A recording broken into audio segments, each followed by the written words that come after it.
po pala si Kinmac Alcantara na dating yung mga bata may tinuturuan, ngayon ako na yung nagtuturo.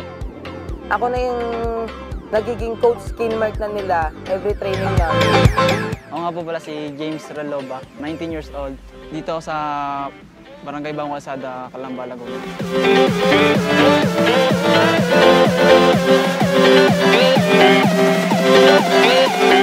Nagustuhan mag-football dahil para iwas na rin sa mga masasamang bisyo, para may malibang na mamisli sa tumambay kaysa sa pumunta kung saan na wala namang mapupuntahan yung buhay kung maggagala. Mas gugustuhin ko yung ginagawa ko sa paglalaro para nalilibang naman din ako para may marating din future. Madami pa sila matututunan dito dahil yung unang-una, disiplina nila, mababago. Yung karakter nila, makakatulong sila sa kapwa nila. Hindi lang, tapos yung mga magulang nila, matutulungan din nila. Ayun, yung pag naglaro talaga sila ng football, maganda, masaya. Gusto sa team ko, pati sarili ko, matulungan ko sila na mailabas lalo nila yung skills sila sa paglalaro para hindi lang sa paglalaro, kung saan man, kaya tulad doon sa pag-aaral din, malaki din tulong po ang football sa pag-aaral. Pwede silang makuha ng pagiging player kung saan school, makapunta kung saan lugar para lang sa makapaglaro sa ibang tournament. Yung pagtuturo ko, yung hawak kong team, pinapangako ko po sa kanila na merong makukuhang award. Tsaka yung sa pag-aaral ko, meron din kapalit. Ayun po, pag-i-gain ko po yung pag-aaral. Maglaro ka ng football, makikita mo kung ano yung kinabukasan mo, kung ano yung ikakabuti sa'yo, kakabuti ng iyong mga ng parents mo kapag naglaro ka ng football. Patuloy lang tayo sa paglalaro.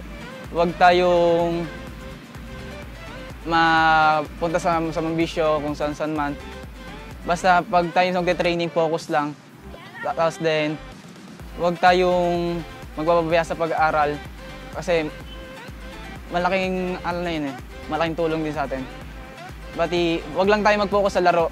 I-balance natin sa pag-aaral din at sa laro. Tapos yung mga gampanin natin.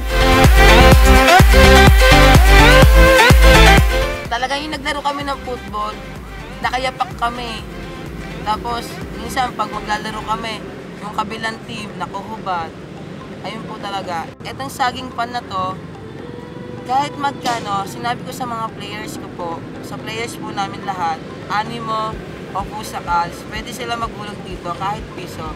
Sa kanila naman po mapupunta to. Yung kikitain po namin dito, tapos dun sa battle fund po namin, sa battle project po namin, ay ibibili po namin ng mga prutas. Mga gamit pa po sa paglalaro ng football, like cones, ball, mga bibs, tapos mga spike nila.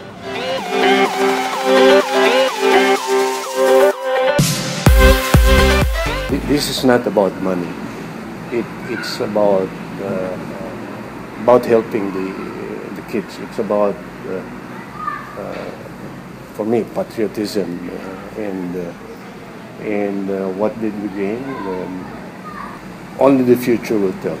When these boys turn out to be somebody else, then that's when we will know that we have gained.